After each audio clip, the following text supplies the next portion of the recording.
Arrange marriage के जो concept थे, वो कॉन्सेप्ट क्या करते थे कि फैमिलीज फिक्स थी कि इस प्रकार की कास्ट में, इस प्रकार की फैमिली में शादी होगी।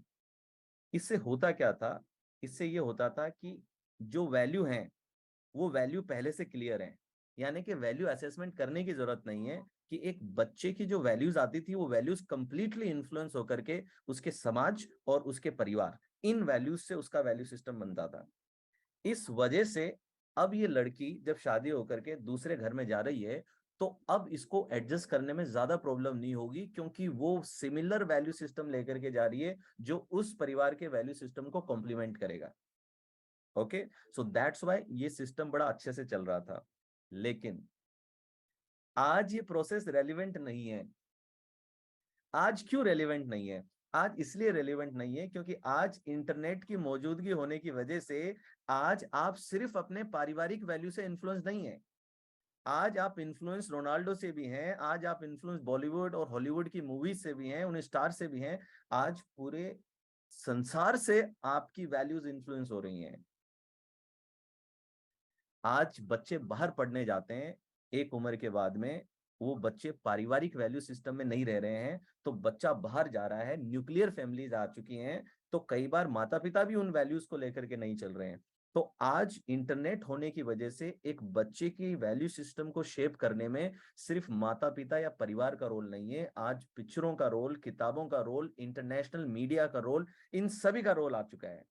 तो आज ये कॉन्सेप्ट जो अरेंज मैरिज का है, ये स्टैंड नहीं कर पाता। क्यों नहीं कर पाता? क्योंकि जो इसकी बेसिक फाउंडेशन ही इस बात पे थी कि ट्रांसफर ऑफ वैल्यू सिस्टम था। क्योंकि अब बच्चे हॉस्टल में जाके रहते हैं, अलग अलग प्रकार के स्टेट के लोगों से मिलते हैं, अलग अलग इंटरनेट पे एक्सेस है, तो अब वो वैल्यू सिस्टम का आपका जो सोर्स है, वो सोर्स सिर्फ परिवार से नहीं आता है।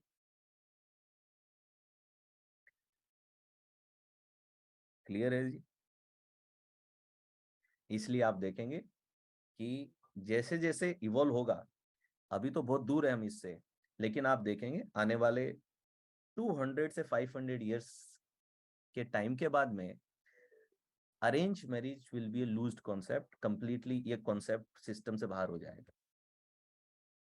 ओके, नो ऑनर किलिंग्स, कोई ऑनर किलिंग्स समाज का हिस्सा नहीं रहेंगी कि किसी को सिर्फ इसलिए मरवा दिया गया कि किसी ने किसी से प्यार किया था। ओके, ये सारे कल्चरल बिलीव्स, ये सब चीजें हट जाएंगी। बट अभी भी आप समझें कि 200 से 500 साल का वक्त लगेगा। जैसे जैसे आर्टिफिशियल इंटेलिजेंस, जैसे जैसे इंटरनेट, जिस तरीके से डिजिटल एज आएंगी और कल्चर ओपन हुआ करेंगे, ओपन होंगे कल्चर, ओके, तो उस कल्चर में आप देखेंगे कि अरेंज मैरिज का कॉन्सेप्ट खत्म हो जाएगा। और आज आप देखते भी हैं कि न्यूक्लियर फैमिलीज इतनी हो गई हैं कि बिचौलियों का तो कॉन्सेप्ट ही खत्म हो चुका है। आज शादी.com जैसे, आज टेक्नोलॉजी को बीच में आना पड़ रहा है अरेंज मैरिज करवाने के लिए भी।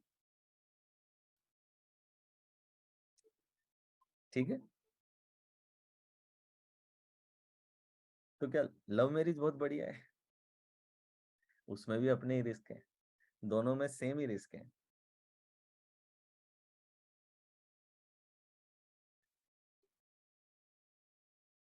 ठीक है, तो फ्यूचर में ये सिस्टम इवॉल्व होगा, it will evolve after few years, it will evolve and new system will emerge, एक नया सिस्टम इमर्ज होगा। ओके, सेम पेज लिख दें अगर बात समझ में आ चुकी है तो, क्योंकि अब हम आ जाएंगे स्विच टेक्निक पे कि how to shift the identity, identity को शिफ्ट किस तरीके से करें।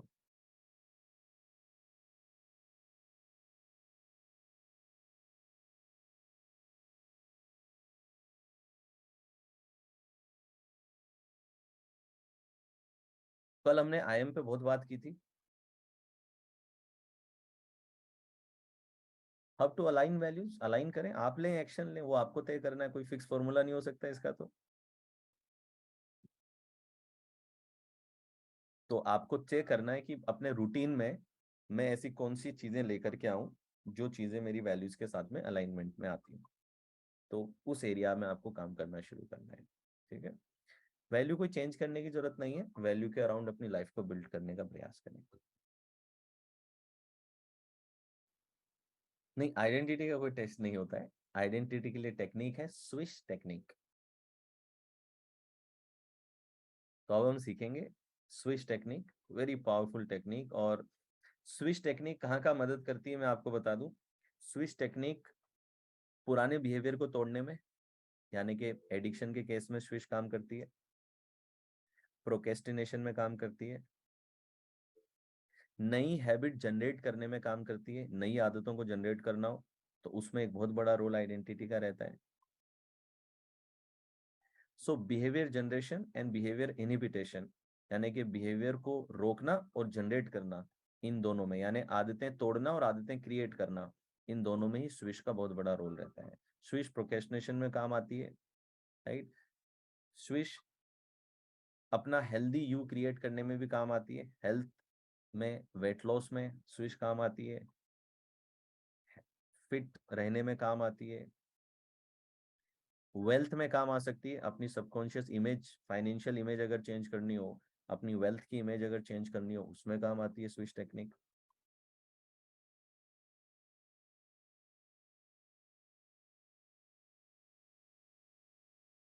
तो बहुत बड़ा एप्लीकेशन है स्विच टेक्निक का। क्यों? क्योंकि ये टेक्निक आपकी आइडेंटिटी में चेंजेस लाती है, आई एम में चेंज लाती है, that how you are identified, किस चीज से आप आइडेंटिफाइड हैं।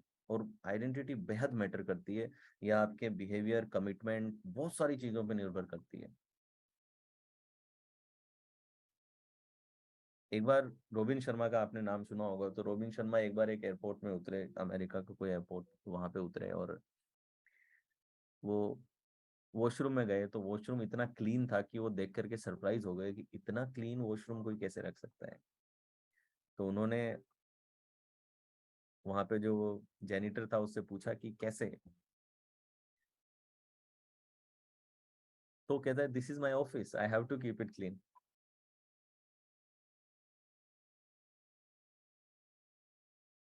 वो कहता है कि लोग जब इस एयरपोर्ट पे उतरते हैं और इस वॉशरूम में जाते हैं, तो वॉशरूम की स्थिति को देख करके मेरे देश के बारे में एक इम्प्रेशन बनाते हैं, जजमेंट बनाते हैं। आई वॉन्ट दैट कि जो मेरा फर्स्ट इम्प्रेशन है देश का, वो अच्छा बने। सोचें आप, इसको क्या ड्राइव कर रहा है? हुँ? एक इंसान क्या कह रहा है कि जी $700 मिल जाता है, $500 मिल जाता है। तो ये इंसान उस लेवल का कमिटमेंट नहीं दिखा पाएगा। जिसको सिर्फ $500 मिलने का सबब है, वो नहीं इतना कर पाएगा। ठीक है। तो आपकी आइडेंटिटी से आपका कमिटमेंट अनलीश होता है, with what you are identified. तो अगर आप ट्रूली एक एज एन इंडियन अपने आप को आइडेंटिफाई करते हैं, आपसे अपनी कार से कभी भी कोई चिप्स का पैकेट बाहर नहीं फेंका जाएगा। ठीक है, फेंक ही नहीं सकेंगे आप।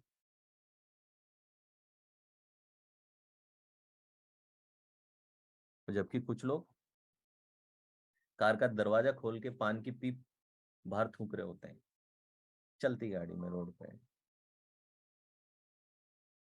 ठीक है।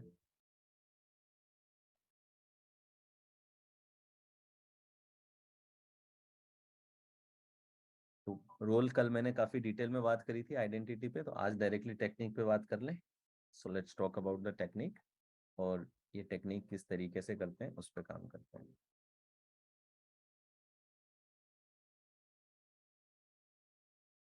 कई बार ये भी होता है दोस्तों कि गलत आइडेंटिटी हमारी सफरिंग का कारण भी बन जाती है। हमने इसका अच्छे में रोल तो देखा, लेकिन आइडेंटिटी का बुरा रोल भी आ जाता है कई बार। It can make you suffer as well. I am a good boy, तो गुड बॉय तो सब में यस बोलता है। तो अब ये बहुत मना करना चाहता है, 50 चीजों में मना करना चाहता है, लेकिन मन में 50 बार कर लेता है, लेकिन सामने वो बंदा आ गया, उसके सामने इसे ना नहीं बोला जा रहा। अब उसके सामने ना नहीं बोल रहा, बड़ा हंस हंस के हाँ बोलते रहे, हाँ हाँ मैं तुम्हारा होमवर्क कर दूंगी, या तुम्हारा होमवर्क कर दूंगा, या फिर तुम्हें ये पहुंचा दूंगा, ये पहुंचा दूंगी। और अब अकेला बैठ करके परेशान हो रहा है अंदर से, लोग समझते क्यों नहीं है, मेरे पास कहाँ समय है, ये वो, अंदर इसके द्वंद चल रहा है, अंदर इसकी लड़ाई छिड़ गई है। करेगा ये सफर, और कितनी लड़ाई कर ले, जब अगली बार फिर बंदा आएगा ये ना बोलना चाहता मगर ना निकलेगी इससे। क्यों? क्योंकि इसकी आइडेंटिटी एक गुड बॉय की आइडेंटिटी है, और ये इससे बाहर नहीं निकल पाएगा, पीपल प्लीजिंग बिहेवियर में आ जाएगा। इसलिए आप देखते हैं कि भारतीय परिवारों में, स्पेशली शहरों में थोड़ा कम होता है, और गाँव में आप देखें तो ज्यादा होता है, राइट। गाँव में बचपन से ही लड़की को आइडेंटिटी शिफ्ट करने के लिए तैयार किया जाता है। तुम तो पराया धन हो, ठीक है। और उसके अंदर एक अच्छी डॉटर इन लॉ, ससुराल में जाए तो मेरा नाक ना कटाना, एक अच्छी बहू बनना, इसको एक अच्छी बहू की आइडेंटिटी दी जा रही है, एक गुड डॉटर इन लॉ की आइडेंटिटी दी जा रही है कि आई am a good daughter in law. अब देखिए, इस लड़की ने आइडेंटिफाई किया that I am a good wife, I am a good mother, I am a good daughter in law. Okay.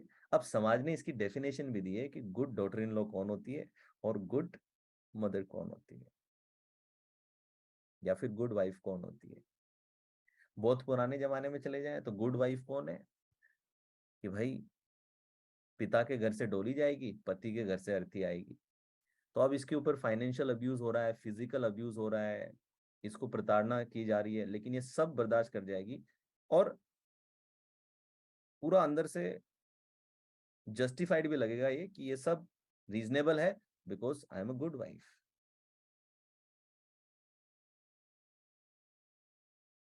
ठीक है। So many times having attaching yourself with the wrong identity, अपने आप को एक गलत आइडेंटिटी से attach कर लेना, कई बार आपकी सफरिंग करा सकता है, आपको गलत काम भी करवा सकता है। आपको क्या लगता है, ये जो टेररिस्ट होते हैं, कैसे एक इंसान को इतना आइडेंटिफाई कर दिया कि वो मतलब खुद की जान लेने के लिए भी तैयार है कुछ इनोसेंट लोगों को मारने के लिए, राइट। तो कई बार आइडेंटिटी अच्छे काम भी आपसे करवाती है, लेकिन गलत आइडेंटिटी अगर पकड़ ली तो ये गलत आइडेंटिटी आपसे बेहद गलत काम भी करवा सकती है। ठीक है।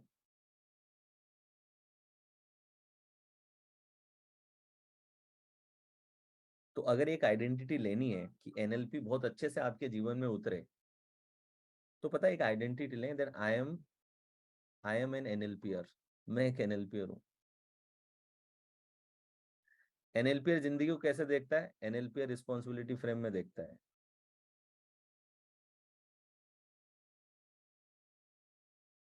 ठीक है। ये आईएम में डालें आप, और फिर देखें कि आपके लिए सभी टेक्निक्स को अप्लाई करना बड़ा इजी हो जाएगा। जब भी आपको लगे कि ये सिचुएशन के अंदर कुछ अनवांटेड है और मैं नहीं संभल पा रहा हूं, तो गुल एज एन एनएलपीयर, एक एनएलपीयर इस सिचुएशन को कैसे देखेगा।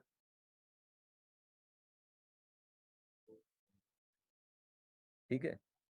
You can put on that identity and it will help you to apply and remember and be consciously aware, जिस सिचुएशन में किस टेक्निक को लगाना है उसमें आपको अवेयरनेस में बहुत मदद दे सकती है।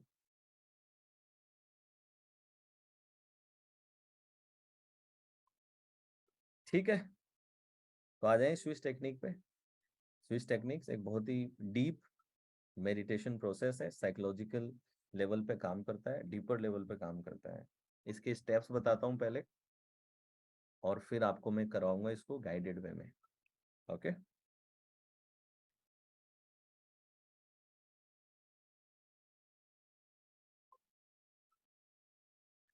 अच्छा, एक चीज मैं आपसे कह दूं कि आप लोगों की एक एक्स्ट्रा क्लास मुझे लेनी पड़ेगी, क्योंकि जो असेसमेंट वाले हैं, जो पीआईपी का असेसमेंट है और वीए का असेसमेंट है, आज की क्लास में हमारा स्विच हो जाएगा, राइट। और कल हीलिंग मेडिटेशन और एंकरिंग का टॉपिक होता है, एनएलपी का बहुत पावरफुल टॉपिक है एंकरिंग, वो हो जाएगा। लेकिन जो असेसमेंट के लिए मुझे अलग से एक्स्ट्रा क्लास आप लोगों की लेनी होगी। तो कल हमारे फर्स्ट 5 डेज का जो सेगमेंट है वो फिनिश हो रहा है, लेकिन एक एक्स्ट्रा क्लास के लिए मैं आपको बुलाऊंगा। वो extra class most probably next week में होगी, 5 दिन इनफ है, 5 दिन के बाद तुरंत नहीं बुलाऊंगा। लेकिन अपने दिमाग में रखिएगा कि जो हमारा रेगुलर रूटीन है उसके अलावा एक या दो एक्स्ट्रा क्लास आप लोगों की रहेगी। पहले बताया जाएगा आपको, टाइमिंग रात का ही रहेगा ताकि जिसमें आप कंफर्टेबल रहें। ठीक है। तो एक या दो मुझे एक्स्ट्रा क्लास लगेंगी। तो या तो एक अगर लगी तो एक एक्स्ट्रा क्लास में असेसमेंट्स करेंगे पीआईपी और वीएके के, और एक क्लास में आपको सिर्फ क्वेश्चन आंसर के लिए दूंगा, जिस क्लास में एक बार पूरे 5 दिन कंप्लीट हो जाए, उस पे आप रिकॉर्डिंग वगैरह देख लें, नोट्स बना लें। उसके बाद में 1 हफ्ते के बाद में क्वेश्चन आंसर का राउंड रखेंगे, जब सब कुछ आपने पढ़ लिया उसके बाद में। ठीक है।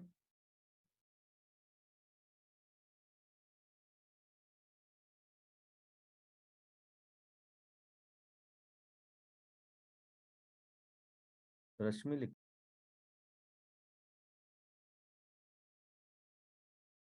What is PIP?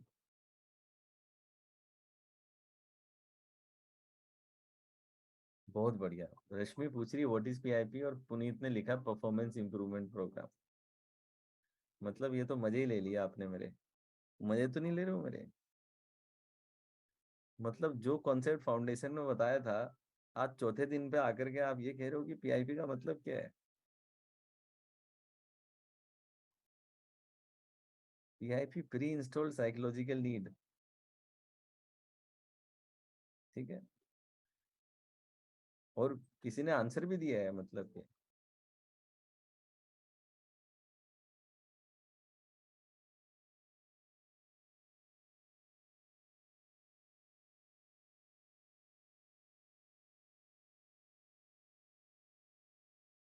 Performance improvement programme. Puneet, एडी हो क्या?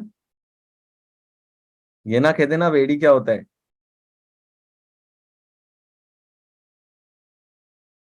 लिखेंगे, कोई तो लिखेगा, देखना। एडी क्या है?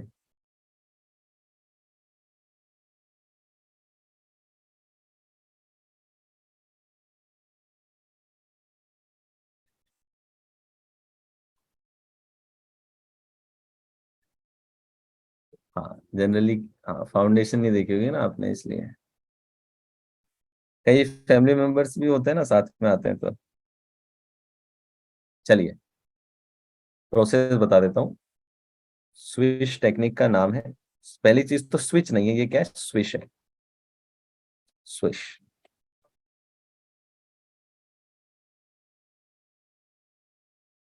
स्टेप नंबर 1 इसमें होता है क्यू इमेज। क्यू इमेज या फिर ट्रिगर इमेज। ट्रिगर इमेज वो है जो किसी भी बिहेवियर को पैदा करती है, यानी कि ट्रिगर जो उस बिहेवियर को पैदा करता है। तो पहले स्टेप में क्यू इमेज, करंट इमेज बोल दो, क्यू इमेज बोल दो, ट्रिगर इमेज बोल दो।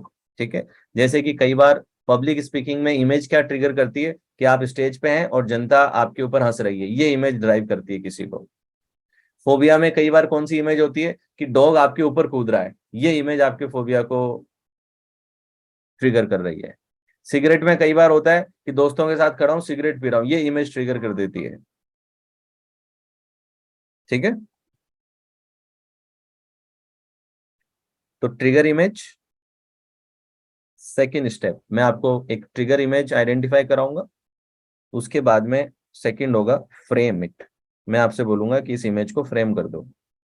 फ्रेम का मतलब उसके चारों तरफ बाउंड्री लगा दो। जैसे नहीं हम घर में कई फ्रेम पिक्चर्स लगते हैं, पुराने जमाने में कई बार रखते थे, आजकल भी पेंटिंग्स वगैरह में फ्रेम लगा के रखते हैं। तो वो जो भी image I, current image I, उस इमेज को फ्रेम में डाल देना है, कि चारों तरफ लकड़ी का फ्रेम हो, स्टील का फ्रेम हो, जो भी फ्रेम आपको उस समय दिमाग में आए, वो फ्रेम में डाल देना है। ठीक है। फिर मैं आपसे क्या कहूंगा तीसरे स्टेप में, कि जैसे आपने, you have to use your hand, जैसे कि आपने ब्रेन में से इस इमेज को निकाल के साइड में रख देना है। इस फ्रेम को निकाला आपने और निकाल के साइड में रख दिया। जस्ट विजुअलाइजेशन है, अंदर कोई फ्रेम नहीं है, मगर आपको जस्ट ऐसा जेस्चर देना है कि जैसे आपने निकाला और साइड में रख दिया। तो थर्ड में क्या करेंगे आप? Put aside. आप साइड में रख देंगे। ये पहला सेगमेंट है टेक्निक का। ठीक है। अब हम सेकंड सेगमेंट में एंटर होंगे। सेकंड सेगमेंट में मैं आपसे बोलूंगा डिजायर्ड इमेज, या फिर डिजायर्ड बिहेवियर करते हुए अपने आप को देखें। तो डिजायर्ड इमेज क्या होगी? पब्लिक स्पीकिंग के केस में, कि आप स्टेज पे हैं, आप स्पीच दे रहे हैं, everybody is clapping for you, this will be the desired image. Cigarette में कैसी हो जाएगी, कि दोस्त हैं, सिगरेट आपको दे रहे हैं, लेकिन आप सबको मना कर रहे हैं, सिगरेट को फेंक करके उसको पैर से क्रश कर दे रहे हैं, this can be an image. Weight loss के केस में क्या हो सकती है? एक बिल्कुल फिट और बिल्कुल स्लिम बॉडी है आपकी, एनर्जेटिक बॉडी, ऐसी आपकी डिजायर्ड इमेज हो सकती है। सोरियासिस के केस में करंट इमेज में स्किन पे पैचेस हैं, डिजायर्ड इमेज में क्या हो जाएगा, डिजायर्ड इमेज में बिल्कुल क्लीन स्किन हो जाएगी। फिफ्थ, फिफ्थ में मैं आपसे कहूंगा कि इमेजिन करें एक गोल्डन बॉल है, और उस गोल्डन बॉल के अंदर आप इस इमेज को रख दे रहे हैं। जैसे नहीं कई बार आप अपनी गुल्लक में बाहर एक नोट डाल देते हैं, वैसे ही आपको इमेजिन करना है कि ये गोल्ड की बनी हुई बॉल है ये, और इस गोल्डन बॉल में you are putting this desired image, इस इमेज को आपने गोल्डन बॉल में डाल दिया है। जस्ट विजुअलाइज करना है, कोई गोल्डन बॉल कहीं नहीं है, but you just have to visualise कि गोल्ड की बनी बॉल है जिसमें आपने, जैसे कई बार आप एक फोटो को फोल्डर में डाल देते हैं, इमेज को फोल्डर में डालते हैं, वैसे ही आपने क्या करना है, वो जो इमेज डिजायर्ड इमेज है उसको गोल्डन बॉल में डाल देना है। जब मैं कहूं एक्सपेंड द गोल्डन बॉल, तो आपको क्या करना है, जैसे शटर खोलते हैं ना वैसा इमेजिन करना है कि आप गोल्डन बॉल को एक्सपेंड कर रहे हो। जैसे आप गोल्डन बॉल को एक्सपेंड करेंगे, you have to use your hand, जैसे आप गोल्डन बॉल को एक्सपेंड कर रहे हैं, आपको इमेजिन करना है कि वो जो डिजायर्ड इमेज डाली थी, वो गोल्डन बॉल में से फ्लैश लाइट की तरह डिजायर्ड इमेज निकल करके बाहर आ रही है। तो जब भी मैं बोलूँ एक्सपेंड द गोल्डन बॉल, तो you have to use your hand as if you are expanding it, and आपको इमेजिन करना है कि जैसे आपने बॉल को एक्सपेंड किया, a new image is coming, जैसे ही आपने एक्सपेंड किया, a new image is coming. ठीक है।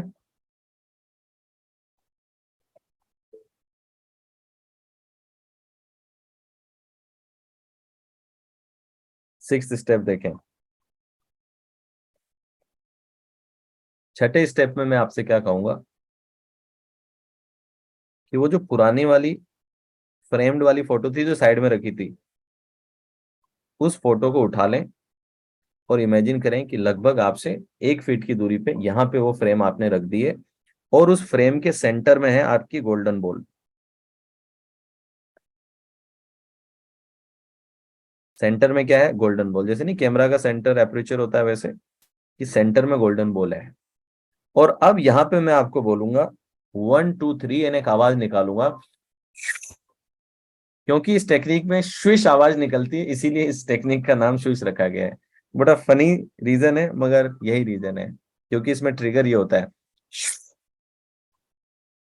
तो जैसे ही मैं ये ट्रिगर दूं स्विच का, आपको क्या इमेजिन करना है कि गोल्डन बॉल एक्सपेंड हो गई है, एक्सपेंड होकर के इसने फ्रेम को ब्रेक कर दिया है।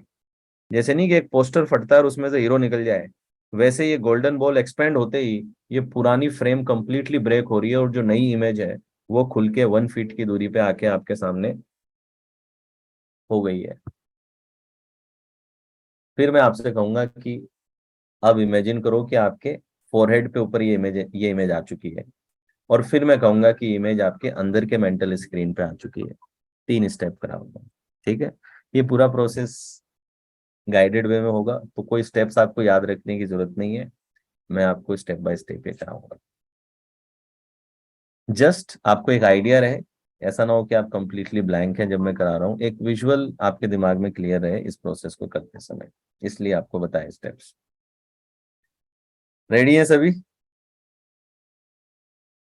थोड़ा पानी पी लीजिए, बायो ब्रेक करके आए, क्योंकि मैं नहीं चाहता कि जिस समय आप स्विच कर रहे हो उस समय आपका फोकस अपने ब्लैडर पे हो।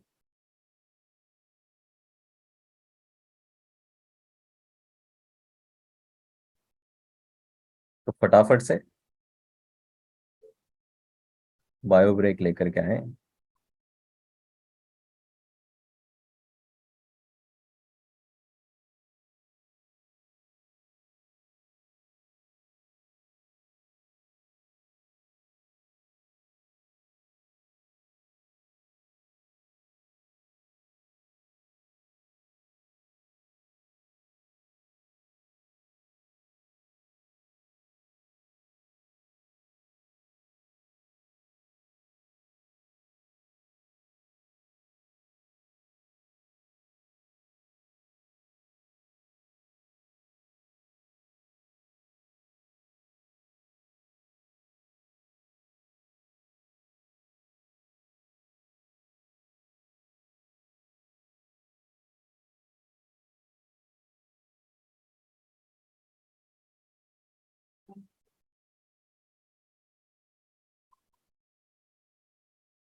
यस। क्यों इमेज? अनवांटेड इमेज जो हमारी है वो, जो अनवांटेड बिहेवियर की जो इमेज है वो, और डिजायर्ड जो हमारे वांटेड बिहेवियर की है। जैसे सुबह अलार्म बंद करके आप सो जाते हैं, सुबह उठ नहीं पाते हैं, तो अपना अलार्म बंद करते वाली जो इमेज है वो हो गई करंट इमेज, अनवांटेड इमेज हो गई। और राइट इमेज क्या हो गई कि उठ के एक्सरसाइज कर रहे हैं, मे भी अच्छा म्यूजिक बज रहा है, डांस कर रहे हैं, और जो चाहिए वो इमेज बना ली दूसरी।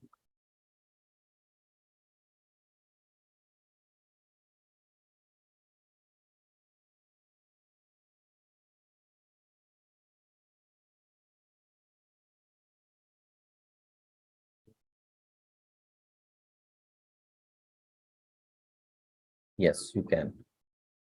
अलग अलग एरियाज के लिए अलग अलग आप कर सकते हैं। मैं अभी आप लोगों को एक फाइनेंशियल और फिटनेस दोनों के लिए अभी एक इंस्टॉल करा दूंगा कि एक फिट और रिच इमेज, वो मैं अभी करवा दूंगा आपको।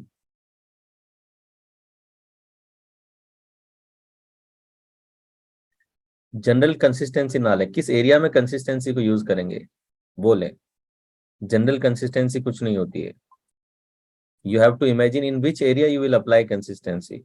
एक्सरसाइज में कंसिस्टेंसी लाना चाहते हैं, बिजनेस में सेल्स में कंसिस्टेंसी लाना चाहते हैं, कोई लिखने में कंसिस्टेंसी लाना चाहते हैं।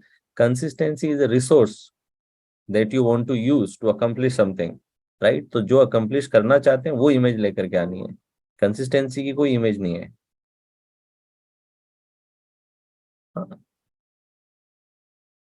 बिजनेस में भी किस काम में कंसिस्टेंसी मीन्स व्हाट? रोज रोज ऑफिस जाना कंसिस्टेंसी है, रोज टीम से बात करना है कंसिस्टेंसी है। हाँ, तो सेल्स है, तो सेल्स में कंसिस्टेंसी का मतलब क्या है? What is the meaning of consistency in sales? Is it meeting new people every day? Then image आ गई that every day you are meeting new people, that will be the desired image. ठीक है। Unspecific को turn करते हुए, सवाल पूछते हुए स्पेसिफिक में लाएं जहां पे आप इमेज बना सकें, क्योंकि कंसिस्टेंसी की कोई इमेज नहीं है।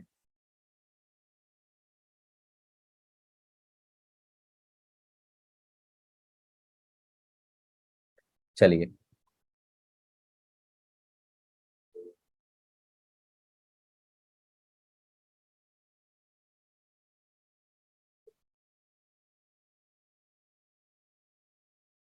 हाउ टू एक्सेप्ट द टेम, मतलब मैं स्विच टेक्निक आप लोगों को सिखा रहा हूँ, उस बीच में ये सवाल कैसे आ जा रहा है कि वर्ल्ड की टेम्पररीनेस को कैसे करें? मतलब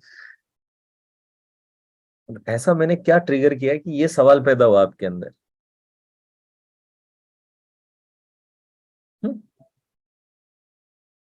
डोंट बी डिस्ट्रैक्टेड।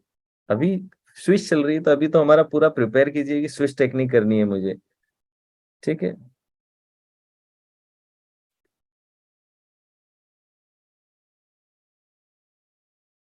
नहीं, बैठे बैठे भी कर सकते हैं, ठीक है, यू कैन डू इट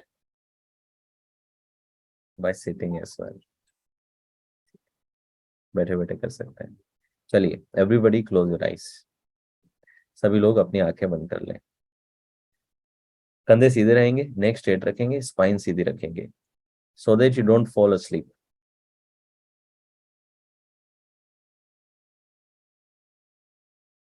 कंधे सीधे, नेक स्ट्रेट, स्पाइन सीधी, क्लोज योर आइज, और मेरी आवाज के साथ में जुड़ेंगे। Inhale deeply from your nostril and exhale slowly from your mouth.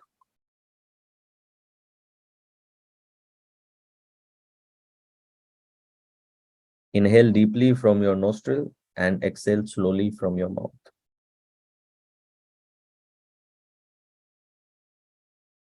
Inhale deeply from your nostril and exhale slowly from your mouth. Now breathe normally. अब normal breathing करें। अपनी स्पाइन को सीधा रखेंगे, मेरी आवाज के साथ जुड़ेंगे। कहीं पे भी विचार कहीं और जाने लगे तो जहां मेरी आवाज सुनाई दे वहीं से इस प्रोसेस में वापस जुड़ जाएं। Now think of yourself in your mind. अपने मन में अपने आप को देखें, और देखें जरा क्या छवि आ रही है। See your self in your mind, अपने आप को अपने मन में देखें।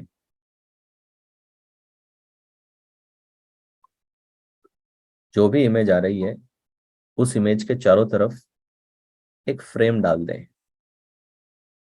This is your current image, इसके चारों तरफ एक फ्रेम डाल दें। कोई लकड़ी का हो सकता है, कोई लोहे का हो सकता है। इसका कलर भी ऑब्जर्व कर लें कि किस कलर का फ्रेम लगा रहे हैं आप।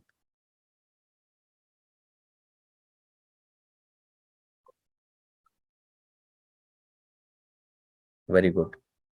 नब इमेजिन करें कि आप अपने हाथ से, जैसे कि अलमारी में से आपने फोटो निकाली हो, वैसे अपने ब्रेन में से इस फ्रेम्ड इमेज को निकाल के अपने साइड में रख दें। Right side, left side, anywhere safely, we will use it later. You just have to visualize as if you are doing this. So take it out and put it aside. Okay, good. Now open your eyes. अपनी आंखें खोल लीजिए। What is 67 minus 32? अपने मन में calculate करें, कहीं लिखना नहीं है। Calculate it in your mind. 67 minus 32.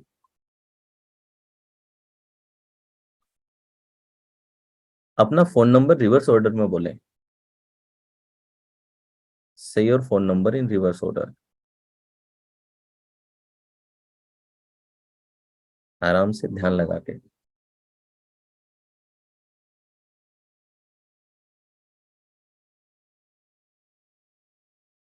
Good. Now again close your eyes. अब फिर से अपनी आंखें बंद कर लीजिए।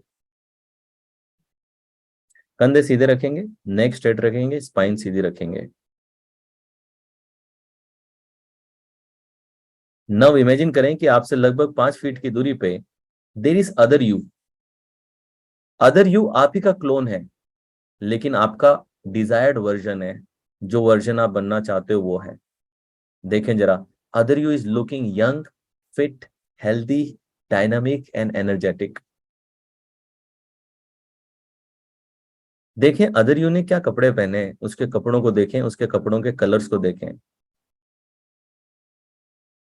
Other you is looking young, fit, healthy, dynamic, energetic. Other you के चेहरे पे चमक है, ग्लो है, शाइन है। अदर यू ने अमेजिंग कपड़े पहने हैं, उन कपड़ों का कलर्स देखें, स्टाइल देखें।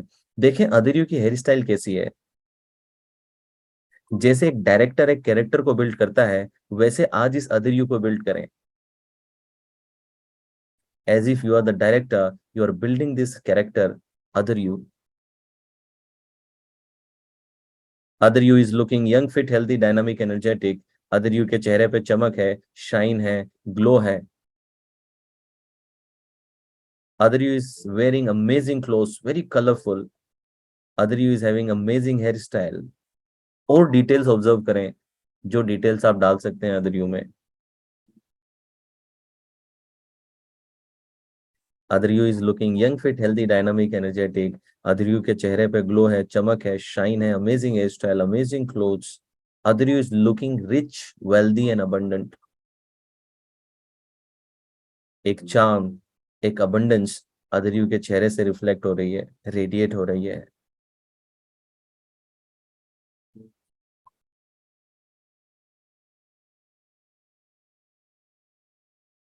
Very good. कंधे सीधे रहेंगे, नेक स्ट्रेट रखेंगे, स्पाइन बिल्कुल सीधी रखेंगे।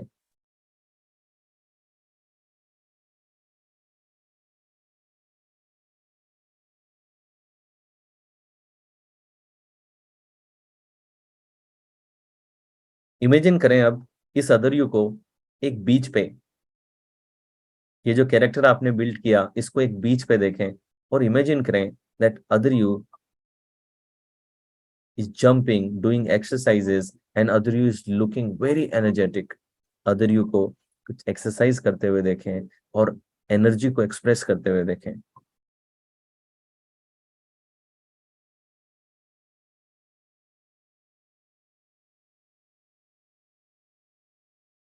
Very good. नाउ इमेजिन कि अदर यू एक खूबसूरत से घर में है, ब्यूटीफुल हाउस, उसमें ये अदर यू है। देखें इंटीरियर वॉल कैसी है, कलर्स कैसे हैं।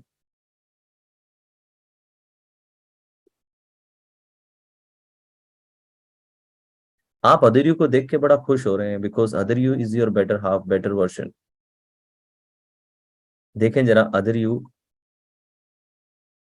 आपकी मदर के साथ है and your mother is very proud of other you. आपकी मदर के चेहरे पे स्माइल है, ग्लो है, उन्होंने अपनी फेवरेट ड्रेस पहनी है and she is very proud of you that you are having such a beautiful house. Other you is smiling, other you की फिजियोलॉजी बिल्कुल कॉन्फिडेंट है, स्माइलिंग है, जॉयफुल है। अगर विचार कहीं और गए हो तो मेरी आवाज के साथ फिर जुड़ जाएं और अपने आप को इस घर में देखें और इमेजिन करें कि अब वहां फादर भी हैं आपके। Other you is very happy with the father as well and father is also very proud. Father के चेहरे पे स्माइल है, ग्लो है, father is hugging other you.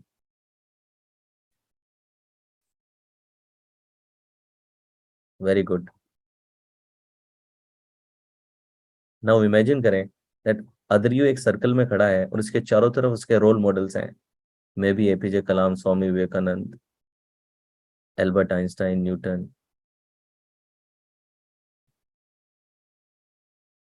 Gautam Buddha, Sachin Tendulkar, Amitabh Bachchan, जो भी लगे, वो सब एक सर्कल में हैं, they all are clapping for other you. Other you is looking young, fit, healthy, dynamic, energetic.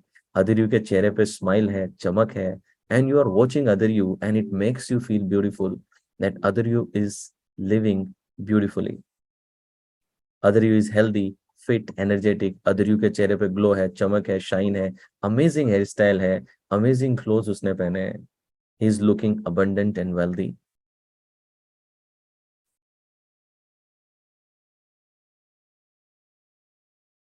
Very good. Now imagine करें, अदर यू फिर से आपसे 5 फीट की दूरी पे है, looking young, fit, healthy, dynamic, energetic, चेहरे पे ग्लो है, शाइन है, अमेजिंग हेयर स्टाइल है। और अब इस अदर यू को इमेजिन करें कि आपके पास एक गोल्डन बॉल है, जैसे अलादीन जिनी को डाल देता था, वैसे इमेजिन करें कि अदर यू इस गोल्डन बॉल में आप फिट कर रहे हैं। Put other you in the golden ball. जैसे एक गुल्लक में एक नोट डाल दिया हो, वैसे अदर यू को आप उस गोल्डन बॉल में, उस वेल्दी बॉल में डाल दें। Very good. कंधे सीधे रहेंगे, नेक स्ट्रेट रखेंगे। You just have to visualise, nothing else, that you are putting it there. You just have to create a visual. Now imagine करें कि ये गोल्डन बॉल आपके सामने है एंड इसको एक बार एक्सपेंड करके देख लें। Expand the golden ball, golden ball को एक्सपेंड करें। Use your hand and expand it, and as you expand you again see the other you, वही other you, young, fit, healthy, dynamic, energetic, बिल्कुल young, fit, healthy, dynamic, energetic other you. चेहरे पे glow है, shine है, चमक है। Very good. Now फिर से अदर यू को इस गोल्डन बॉल में डाल के गोल्डन बॉल को साइड में रख दें। Don't try to force anything, just be at ease and you just have to create a visual, nothing else. अब अपनी गोल्डन बॉल को साइड में रख के धीरे से अपनी आंखें खोलें। अपनी date of birth reverse order में बोलें। अपनी date of birth reverse order में बोलिए, अपने मन में ही बोलना है।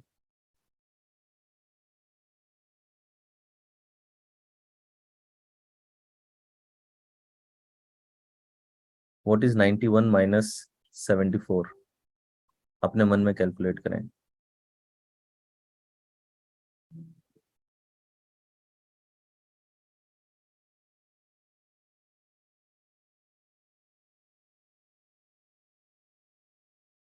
अपना नाम उल्टा प्रोनाउंस करें। अगर रिवर्स ऑर्डर में बोलेंगे आपका नाम तो कैसे सुनाई देगा?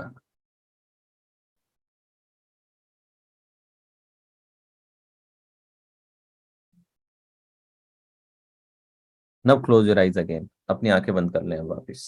कंधे सीधे रखेंगे, नेक स्ट्रेट रखेंगे, स्पाइन बिल्कुल सीधी रखेंगे और अपनी आंखें बंद कर लेंगे। We are in the final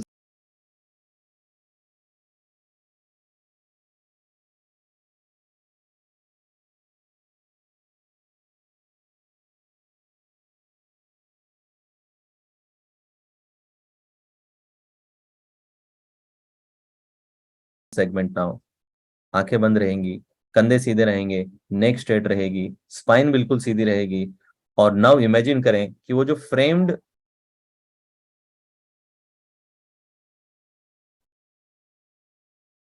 poster था, इमेजिन करें कि उस फ्रेम्ड इमेज को आप लगभग अपने से 1 फीट की दूरी पे देखें। वो जो हमारी करंट इमेज जिसके चारों तरफ फ्रेम लगा था, उसको लगभग 1 फीट की दूरी पे देखें, उसके सेंटर पे गोल्डन बॉल चिपका दें। You just have to visualise nothing else, कि जैसे कि एक पेंटिंग की तरह वो पड़ी है और सेंटर पे गोल्डन बॉल है। और कंधे सीधे कर लीजिए, नेक स्ट्रेट कर लीजिए। जब मैं 1 2 3 गो बोलूंगा और स्विश की आवाज निकालूंगा, तब आपको इमेजिन करना है कि जैसे लाइटनिंग स्पीड से ये बॉल जो है उस पूरे फ्रेम को ब्रेक कर रही है और एक्सपेंड होकर के अदर यू उसमें से निकल रहा है बिल्कुल फास्ट, और सिर्फ अदर यू रह जा रहा है। Now get ready. कंधे सीधे कर लेंगे, नेक स्ट्रेट रखेंगे, स्पाइन बिल्कुल सीधी रखेंगे और पूरी एनर्जी के साथ नाउ गेट रेडी। 1 2 3 गो। इमेजिन कीजिए कि बिल्कुल लाइटनिंग स्पीड से बॉल एक्सपेंड हो रही है and the other you is emerging out of it. पुराना फ्रेम ब्रेक हो रहा है, बिल्कुल टुकड़े होकर के नीचे गिर रहा है, एंड जैसे पोस्टर फट के एक हीरो निकलता है, एग्जैक्टली वैसे ही अदर यू बिल्कुल आपके सामने आकर के 1 फीट की दूरी पे। Other you is looking young, fit, healthy, dynamic, energetic. चेहरे पे चमक है, ग्लो है, अमेजिंग हेयर स्टाइल है, अमेजिंग क्लोथ है। उन कलर्स को देखें, बारीकी में अदर यू को देखें, उसकी young, fit, healthy, dynamic, energetic physiology को देखें, बिल्कुल करीब आपके है। चेहरे पे चमक है, शाइन है, अमेजिंग हेयर स्टाइल है, बहुत ही पावरफुल फिजियोलॉजी है। आप बड़े करीब से अदर यू को देख रहे हैं and you are feeling amazing other you से कनेक्ट होकर के। नाउ इमेजिन करें कि other you is moving closer to you, other you आपके क्लोज आ रहा है। और now imagine that other you आपके फोरहेड पे है, अपने फोरहेड के ऊपर अदर यू को देखें, अदर यू की इमेज को अपने फोरहेड पे देखें। Other you is looking young, fit, healthy, dynamic, energetic, और बिल्कुल चेहरे पे चमक है, ग्लो है, शाइन है, amazing hair style, amazing colours. और नाउ इमेजिन करें कि अब अदर यू आपके अंदर एंटर है और अपने मेंटल स्क्रीन पे देखें, अपने मन के अंदर अब अदर यू को देखें।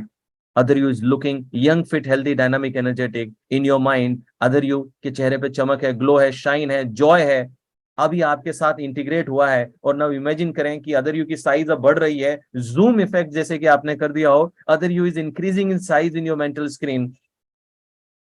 जैसे कि आपने जूम का बटन दबा दिया है और अपने मेंटल स्क्रीन पे अदर यू की साइज को इंक्रीज होते हुए देखें, जैसे कि बाहुबली की इमेज हो। इस इमेज के अंदर एक बाहुबली की मूर्ति की साइज के अंदर एक 3 डायमेंशन के अंदर अदर यू को देखना शुरू करें। Other you is looking young, fit, healthy, dynamic, energetic, चेहरे पे ग्लो है, चमक है, 3 डायमेंशनल है, बिल्कुल ब्राइट है एंड लार्जर देन लाइफ। अपने मन में अदर यू को देखें। Very good. Other is looking young, fit, healthy, dynamic, energetic. Other के चेहरे पे चमक है, ग्लो है, 3 डायमेंशनल है, लार्जर देन लाइफ इफेक्ट आपको दे रहा है। फ्रॉम नाउ ऑनवर्ड जब भी आप अपने जीवन में खुद को अपने मन में देखेंगे, अपने मन में अपनी आंतरिक छवि को देखेंगे, तो आप इसी अदर यू को देखेंगे जो कि young, fit, healthy, dynamic, energetic है, अमेजिंग, क्लोज, कलरफुल है, रिच है, अबंडेंट है, विजडम है इसके पास में। इसी अदर यू को आप हमेशा देखेंगे। When ever you close your eyes, this image, this 3 dimensional big image will emerge and this image will guide you.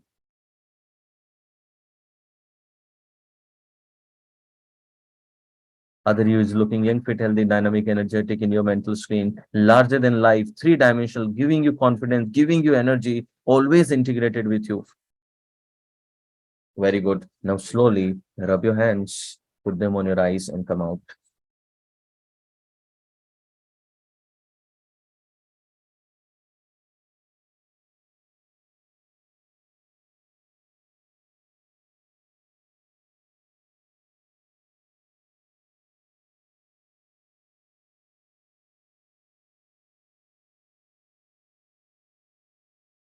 कैसा रहा आपका एक्सपीरियंस?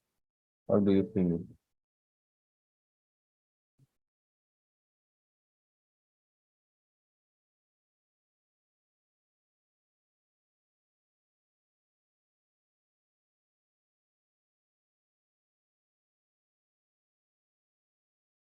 अब देखिए, महसूस तो अच्छा हुआ होगा, लेकिन चेक करते हैं कि इंस्टॉलेशन प्रॉपर हुआ है कि नहीं हुआ है।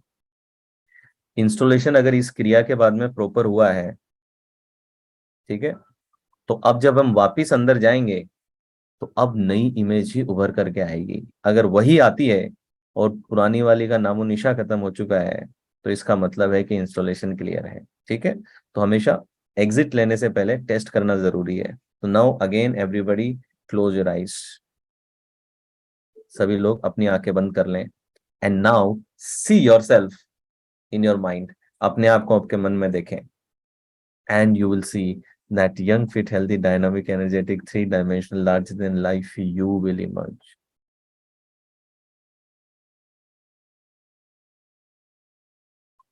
Okay, open your eyes and let me know कितने लोगों को इंस्टॉलेशन सक्सेसफुल हुआ है कि नई ही इमेज दिख करके आती है।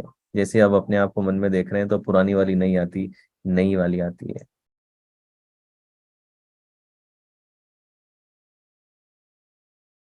आती है नई वाली।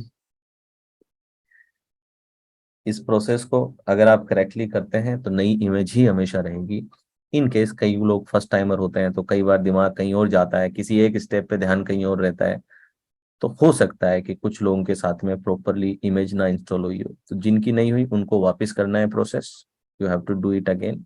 कई बार 2 सिटिंग लगती है पूरी क्लियर इमेज इंस्टॉल होने में। ओके, जिसको फेस नहीं दिखाई देता वो क्या करेंगे, इस एक्सरसाइज को करने से पहले 30 सेकंड तक आईने के सामने अपना फेस देखेंगे आई कांटेक्ट करके। जिनको भी अपना फेस नहीं दिखता वो आज से ये करना शुरू करें। 30 सेकंड मिरर में देख के अपनी नजर में नजर डाल के खुद को देखना है। ठीक है, 30 सेकंड आईने में देखना है, आई कांटेक्ट करते हुए अपने आप को लगातार 30 सेकंड तक। इससे क्या होगा, थोड़े से ही दिनों में आपको अपना चेहरा दिखने लगेगा विजुअलाइजेशन के दौरान। जिनको चेहरा नहीं आ रहा उनका चेहरा आने लग जाएगा। अब देखिए ये इमेज इंस्टॉल हुई है, अब हमें इसको इंटीग्रेट करना है। इंटीग्रेट करने के लिए क्या करेंगे, अगले 20-25 दिन के लिए क्या करें, जब भी मौका मिले कहीं पे भी बैठ के एक बार आंख बंद करके नए वाले यू को, जो नया वर्जन आया है, इस यू को बस बारीकी से देख लें। ठीक है, पहले 6-7 दिन तक आप इसमें अगर कुछ चेंजेस करना चाहते हैं, इसको चश्मा भी पहनाना चाहते हैं, इसको टोपी भी पहनाना चाहते हैं, तो वो आप कर सकते हैं। लेकिन 6-7 दिन तक चेंजेस करने के बाद में फिर कोई चेंज नहीं करेंगे। उसके बाद में अगले 15-20 तक जो फिक्स हो गया है उसी को बार बार बस विजुलाइज करना है, कुछ नहीं। कभी भी किसी भी वक्त गाड़ी में चलाते समय नहीं, मगर अगर किसी कोई और चला रहा है, आप बाजू में बैठे हैं, कोई काम कर रहे हैं, थोड़ा सा रिलैक्स हो रहे हैं, थोड़ी देर के लिए आंख बंद करके सिर्फ 30 सेकेंड के लिए, 30-30 सेकेंड के लिए देख लें बस। कोई अलग से बहुत एक्स्ट्रा कुछ टाइम आपको नहीं लेना है। ठीक है, only 36 to two completely integrated. तो अभी तक हमने क्या, इंस्टॉलेशन का पुरानी वाली को डिसमेंटल कर दिया, इंस्टॉल कर दिया, तो जो पहले 44 दिन का प्रोसेस है उसको हमने बाईपास किया यहाँ पे। लेकिन अब आपको क्या करना है, इंस्टॉलेशन वाले प्रोसेस पे काम करना है बस। अब जो लोग ये पूछ रहे हैं कि ये बीच में क्या हुआ था, वो सब क्या था, ठीक है, तो उसे कहा जाता है breaking the state. State break कहते हैं उसे। क्योंकि जब आप देखिए कोई इमेज ले रहे हैं तो इमेज हमेशा ट्रांस में होती है, सबकॉन्शियस में होती है, लॉजिकल माइंड में कोई इमेज नहीं होती है। ठीक है, आपके जो प्रीफ्रंटल कॉर्टेक्स, आपका जो लॉजिकल माइंड है, इसमें इमेज नहीं होती। इमेज कहाँ होगी, हमेशा सबकॉन्शियस में होगी। तो जब मैंने कहा कि आप अपने मन में अपने आप को देखें, उसके आजू बाजू में फ्रेम लगाएं, फ्रेम का कलर देखें, तो आप अभी कौन से रीजन में हैं, आप ट्रांस स्टेट में हैं और ट्रांस सबकॉन्शियस रीजन में आप हैं। तो अब मैं जब आपको अगली इमेज करवाने जा रहा हूं, तो it is important for me to break the trance. उस ट्रांस को ब्रेक करना जरूरी है। ठीक है, अदरवाइज दूसरी इमेज को एक्सेस करना will be very difficult for you, right. तो क्या करा हमने, उसको साइड में रखवाने के बाद मैंने आपसे आंखें खुलवाई और आंखें खुलवा के आपकी स्टेट को ब्रेक किया। ट्रांस तोड़ने का सबसे बढ़िया क्या तरीका है, ऐसा काम कराओ जिसमें आपको कॉन्शियस माइंड का बहुत प्रयोग करना पड़ेगा। तो नंबर तो लॉजिक से होते हैं, मैथमेटिक्स हमेशा प्रीफ्रंटल कॉर्टेक्स से करती है काम, तो आपको सबकॉन्शियस से बाहर आना ही पड़ेगा नंबर्स को प्रोसेस करने के लिए। ठीक है, तो नंबर प्लस माइनस करवाया। आप अपना फोन नंबर ज्यादातर आदत होती है ऑटोमेटिकली फॉरवर्ड डायरेक्शन में बोलते हैं, लेकिन रिवर्स में करने के लिए आपको कॉन्शियस एफर्ट लगेगा। अपना जन्मदिन उल्टा बोलने में, अपना नाम उल्टा बोलने में बहुत कॉन्शियस एफर्ट लगेगा, तो ट्रांस ब्रेक हो जाएगी आपकी। ठीक है, so that is called breaking the state. ठीक है, you have to break the state. Clear sir? When you said switch bolt did not expand but shrink, वो इसलिए क्योंकि आपने अपने मेंटर की कमांड सुनने के बजाय जो आपको नेचुरली लगा आपने वो किया। जब मैंने बोला था हैंड जेस्चर, इसीलिए बोला था कि कुछ लोगों को नहीं होता है तो हैंड जेस्चर करना है उस टाइम पे, तो हैंड जेस्चर एक्सपेंड का हैंड जेस्चर होगा तो एक्सपेंड ही होगी बॉल, पिचकेगी नहीं। ठीक है,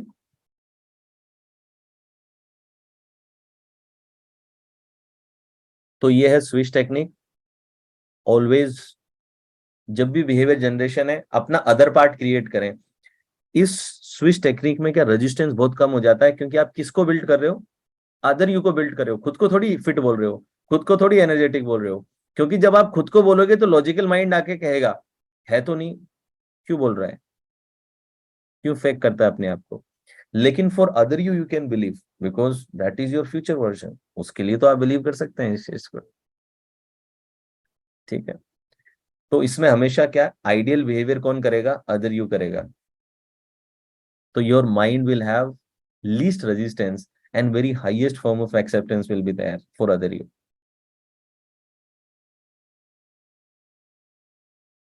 ठीक है,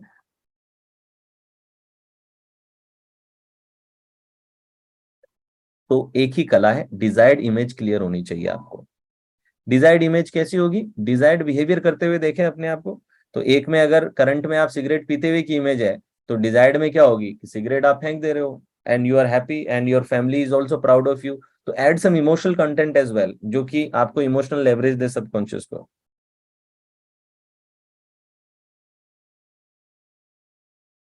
देखिए, आपका सबकॉन्शियस कौन सी भाषा समझ रहा है? विजुअल की भाषा समझ रहा है। तो जब कई लोग आते हैं और आकर कहते हैं मुझे कैंसर से बाहर निकालिए, जब आप कहते हैं कैंसर से बाहर निकालिए तो सबकॉन्शियस में कैंसर गया, ऑडियो किसका गया? कैंसर गया। और कैंसर का कोई इमेज भी आपके दिमाग में होगा तो वो इमेज बनी। तो आप इनडायरेक्टली सबकॉन्शियस को क्या कह रहे हैं? सबकॉन्शियस तो आप जो इमेजेस डाल रहे हैं वो तो उस पर रिस्पॉन्ड करेगा। तो वो क्या समझता है कि मेरा मालिक चाहता है कि ये कैंसर में रहे और कैंसर शब्द से एंजाइटी पैदा हो, तो वो कैंसर जितनी बार आप बोल रहे हो एंजाइटी पैदा करके इम्यून सिस्टम को सप्रेस कर रहा है, और विजुअल उसको आप दे रहे हो तो वही उसके टारगेट में लॉक हो रहा है। तो हमेशा डिजायर्ड इमेज को क्लियर करें। डिजायर्ड इमेज को क्लियर करने का मतलब क्या हुआ? इसने बोला मुझे कैंसर से बाहर निकालिए। ठीक है, तो आप बोले देखिए मैं तो कोई मेडिकल डॉक्टर हूँ नहीं, किसी चीज से बीमारी से मैं कैसे बाहर निकाल सकता हूँ। ठीक है, मैं तो एनएलपी जानता हूँ, मुझे तो लोगों को आउटकम क्लियर कराना आता है और उन स्टेट्स में पहुंचाना आता है जिस स्टेट में वो जाना चाहते हैं। कैंसर तो मेडिकल का सब्जेक्ट है। आप मुझे बताएं कि आप कैंसर क्यों हटाना चाहते हैं? कैंसर हटाऊंगा तो हेल्दी हो जाऊंगा। अब बताइए हेल्दी हो जाऊंगा कि कोई इमेज आई? यानी कि अभी भी सबकॉन्शियस में कुछ नहीं गया है, नथिंग, कुछ भी पास नहीं हुआ, सब कॉन्शियस पे चल रहा है। बोले कैंसर हट जाएगा तो हेल्दी हो जाऊंगा। Okay, why it is important for you to be healthy? Sir, हो सकता है कंफ्यूज हो जाए थोड़ा, तो फिर सर हेल्दी इसलिए होना है ताकि ज्यादा जी सकूं। ओके, ज्यादा जीने की भी कोई इमेज नहीं है। अब आप इससे पूछें क्यों जीना चाहते हैं ज्यादा? जी मेरी बच्ची है 4 साल की, और मैं इतना तो चाहता हूँ कि एटलीस्ट उसकी शादी मैं अपने हाथों से करूं और उसे विदा होते हुए देखूं, इतना तो मैं चाहता हूँ, इसलिए चाहता हूँ कि मैं ज्यादा जीवित रहूं। अब आ गई इमेज, बच्ची की विदाई की इमेज आ गई है। अब इसको आपको क्या करना है? इस वाली इमेज को डिजायर्ड इमेज डाल करके स्विच में अंदर फिट कर देना है। नाउ दिस इमेज, ऐसा नहीं कि इमेज उसे अमर बना देगी, ये इमेज उसके जितने भी इंटरनल रिसोर्सेज हैं उन सारे इंटरनल रिसोर्सेज को उस कैंसर से लड़ने में लगा देगी। ठीक है, ठीक होगा नहीं होगा कोई नहीं जानता। ठीक है, लेकिन वो आदमी सफर नहीं करेगा और उसका इम्पैक्ट 100% रिड्यूस होगा। और कई केसेस में तो लोग बाहर भी आ जाते हैं। ठीक है जी। सर सोरियासिस ठीक कर दीजिए। क्यों सोरियासिस ठीक करना चाहती हो? बोले सर सोरियासिस की वजह से पूरे स्किन पे पैचेस हो गए हैं, और जब भी आईने में अपने आप को देखती हूँ तो ऐसा लगता है कि गुड फॉर नथिंग हूँ।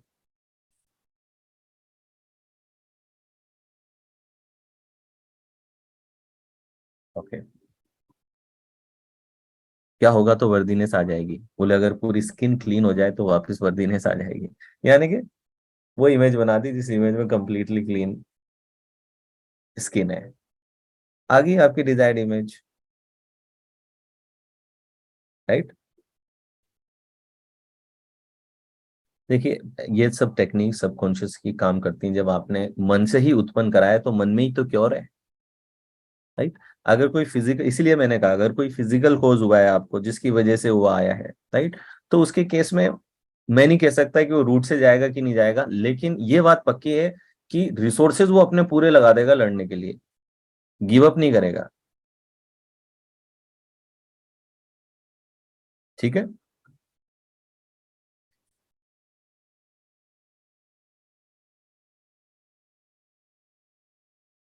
तो बिहेवियर जनरेशन में यूज करें, एडिक्शन में यूज करें, पब्लिक स्पीकिंग में यूज करें, किसी भी प्रकार के डर को डील करने में यूज करें, प्रोकेस्टिनेशन में करें। प्रोकेस्टिनेशन की करंट इमेज क्या होगी कि काम को देख करके मुंह बिगाड़ रहा हूं, कि अभी नहीं करना, ऐसी इमेज है। और अदर यू क्या कर रहा है, अदर यू जिस भी काम में आप प्रोकेस्टिनेट करते हो अदर यू को वो काम करते हुए देखो और उसकी इमेज बना दो।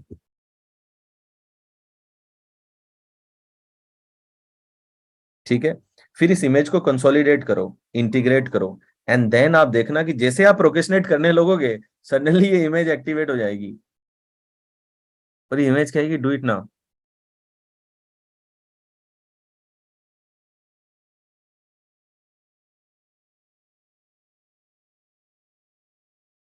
क्लियर। सेम पेज लिख दें अगर बात समझ में आ गई है तो, और मुझे बताएं जरा आज आपका क्या की टेक अवे है।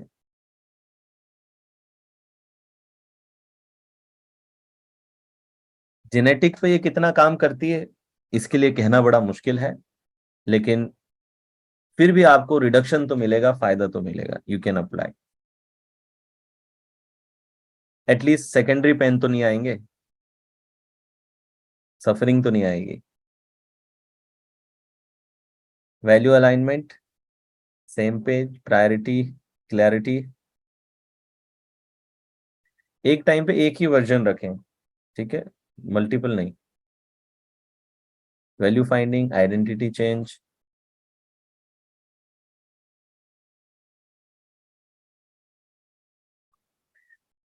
देखिए, आप डायरेक्टली टेक्निक भी कर सकते, आप में से अगर कुछ लोग कोचेज हैं तो आप अपने क्लाइंट्स के साथ डायरेक्टली टेक्निक कर सकते हैं, you don't have to explain the technique.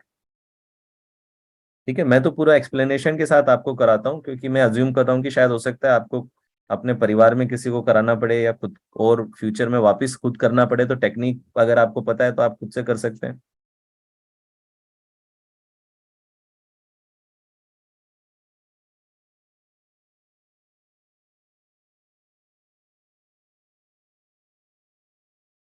और ये सभी टेक्निक्स की मैं एक बात कह दूं, जितना आप प्रैक्टिस करेंगे आपका विजुअलाइजेशन इंप्रूव होगा, आपको बेटर इमेजेस बनेंगी, इनकी सबमॉडलिटी और बेटर कर पाओगे, कलर्स ज्यादा ब्राइट कर पाओगे, साइज इंक्रीज कर पाओगे, और बेटर चीजों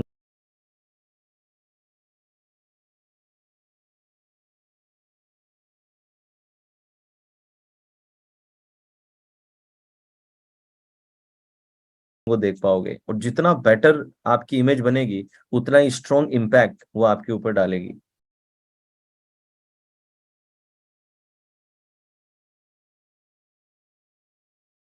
आप देखिए कि हम जब पैदा होते हैं ना, तो हम जब पैदा होते हैं तो तीन हमारी कोर वैल्यूज होती हैं, जो नेचुरल वैल्यू होती है हमारी, पता है। बाकी वैल्यूज तो हम समाज से लेते रहते हैं, लेकिन आपकी जो नेचुरल वैल्यू है पता है वो कौन सी है, जो कि कंडीशनिंग का हिस्सा नहीं है, विदाउट कंडीशनिंग आपके अंदर होती है, या फिर समाज की इमर्जिंग प्रॉपर्टी नहीं है कि एक सोसाइटी की इमर्जिंग प्रॉपर्टी हो, ऐसा नहीं है।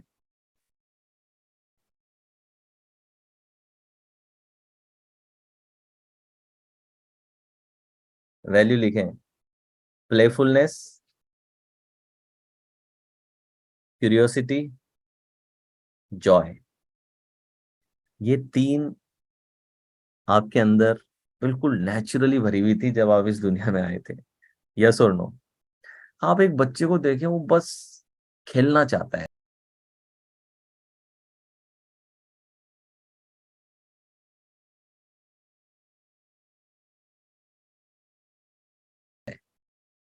यस और no? Just wants to play, full of playfulness, always ढूंढ रहा है कि मैं खेलूं कैसे।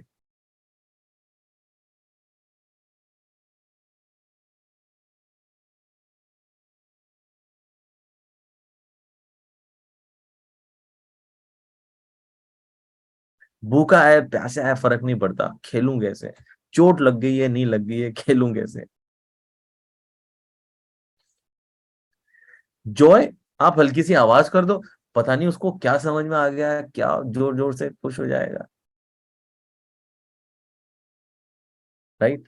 तो अभी जैसे मेरा बच्चा 4 साल का है, तो अभी उसकी मतलब मेमोरी थोड़ी डेवलप हो रही है, तो अब उसको स्टोरी का शौक लगा है, तो मैं रोज रात को उसको स्टोरी सुनाता हूँ, डेली फिक्स है। तो कभी वो बोलेगा कि लायन का स्टोरी, कभी बोलेगा किंग एंड क्वीन का स्टोरी, कभी बोलेगा बफेलो का, जो जो उसे पता है, इमेजेस याद रहती है उनके अराउंड स्टोरी सुनना चाहता है। क्यूरियोसिटी है, बड़ी तगड़ी क्यूरियोसिटी है, जानना चाहता है। तो प्लेफुलनेस है, बहुत प्लेफुलनेस है, क्यूरियोसिटी है, जॉय है। छोटी सी बात पे ऐसा जॉयफुल हो जाएगा कि तो ये तीन बहुत नेचुरल वैल्यू है हमारी। ठीक है? और आप ध्यान से देखेंगे तो हमने एक ऐसा समाज बनाया है जो समाज पूरा प्रयास करता है कि इस बच्चे को इसकी तीनों वैल्यू से तोड़ें कैसे। ये थोड़ा आयरॉनिक है, थोड़ी कड़वी सी बात लग सकती है, लेकिन हमारा समाज और हमारा एजुकेशन सिस्टम पूरी तरीके से इन तीन नेचुरल वैल्यूज को काटने का काम करता है। क्यूरियोसिटी किल करता है। बच्चा 2-4 सवाल पूछ ले तो डांट करके बिठा दिया जाता है या झूठे जवाब दे दिए जाते हैं। तो मैं कई बार बचपन में पिताजी से पूछता था कि ये अर्थ किस पे खड़ी है, किस चीज पे स्टैंड करती है अर्थ, या फिर अर्थ का कोई कोना है जहां से कूदेंगे तो कहीं नीचे गिर जाएंगे। तो पिताजी कहती नहीं, है कोना नहीं है, गोल है। मैंने किस पे रखी हुई है? तो हर कल्चर में अलग अलग आंसर है। कहीं कहते हैं शेष नाग पे है, कोई कहता है कि टोर्टोइस पे है, कोई कहता है बेल की सींग पे है। सबके अलग अलग। मेरे कल्चर में टोट उसकी शेष नाग और कछुए की पीठ पे रखी है। ये मुझे पिताजी ने बताया। ठीक है? कुछ दिमाग ज्यादा क्यूरियस होते हैं तो वो रुकते नहीं है। ठीक है? तो मैं रुका नहीं, मैंने पूछा कछुआ किस पे है। अब पिताजी को इस सवाल के लिए प्रिपेयर नहीं थे कि भाई पृथ्वी तो कछुए पे, कछुआ किस पे है। तो बोलते हैं कछुआ यूं ही हवा में। तो बड़ा हुआ तो मैंने रियलाइज किया कि पिताजी डायरेक्टली पृथ्वी को भी तो हवा में बोल सकते थे, बीच में कछुआ क्यों डाला।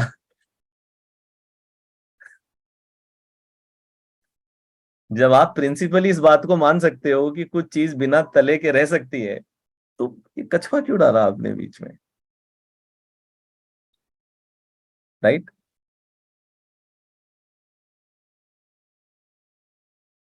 तो हम क्यूरियोसिटी किल करते हैं, फिक्स क्यूरिकुलम देते हैं कि यही पढ़ना है, यही एग्जाम होगा, यही होगा। कई स्कूलों में तो आप अपनी मर्जी से कुछ आंसर लिख दो जो किताबों से अलग है, तो टीचर कई बार नंबर काट लेती है। इवन हमारी बोर्ड की परीक्षाओं में नंबर कट जाते हैं। अगर उन्होंने एक्स और वाई मानने को बोला और आपने अगर कुछ और मान के भी आंसर निकाल दिया है, तो they will not give you marks. कि वेरिएबल को तो एक्स एंड वाई मानना था, तुमने ए भी क्यों ले लिया? ठीक है? उनके सिखाए हुए फॉर्मूले के अलावा आपने किसी और तरीके से निकाल दिया, किसी भी आंसर तक पहुंचने के तो बड़े रास्ते हो सकते हैं। राइट? तो मैं अपनी पढ़ाई के दिनों में मैंने बहुत देखा कि मुझे जो एग्जैक्टली लिखा हुआ है वैसे सॉल्व करना पसंद नहीं था।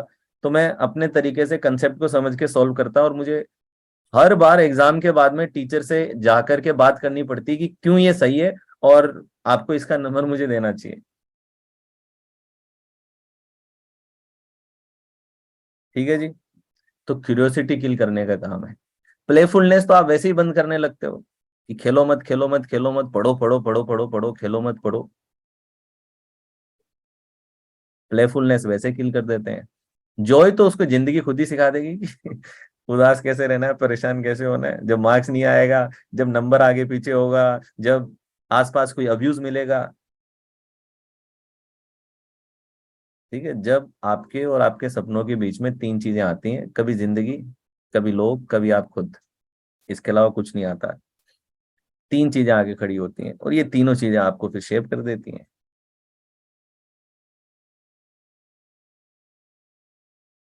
ठीक है। तो जिंदगी आ गई, तो जिंदगी तो आप समझेंगे, कोई एक्सीडेंट आ गया, कोई अर्थक्वेक आ गया, कैलेमिटी आ गई। लोग, आसपास के लोग, टीचर, दोस्त। हम्म, और दुनिया में तीन प्रकार के ही तो लोग हैं, पॉजिटिव, नेगेटिव और रिलेटिव। यस।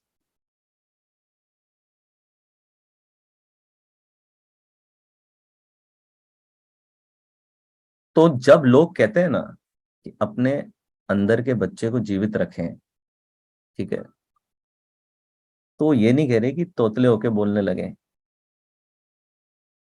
ठीक है। नए नए प्यार में पड़ा इंसान अपने अंदर के बच्चे को जीवित करने का प्रयास करता है।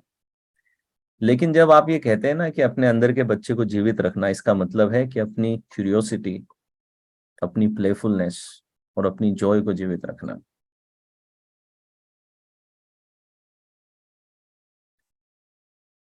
मतलब रविंद्रनाथ टैगोर ने एक ओस की बूंद देखी, और उस ओस की बूंद को देखते ही पता इतने ज्यादा भाव उत्पन्न हो गए कि उनकी एक पूरी कविता है सिर्फ ओस की बूंद पे, ड्यू ड्रॉप पे। पूरी कविता लिख दी, एक ओस की बूंद कितनी सी तो होती है। उस ओस की बूंद में देखिए उन्हें पता नहीं क्या ओ मिल गया, क्या उनको मिल गया कि पूरी किताब आ गई, कि पूरी कविता आ गई। आप और हम नायग्रा फॉल पे जाके भी यही कह रहे हैं कि देखो मेरे वहां पानी नहीं आ रहा, ये देखो कितना बह रहा है यहाँ पे।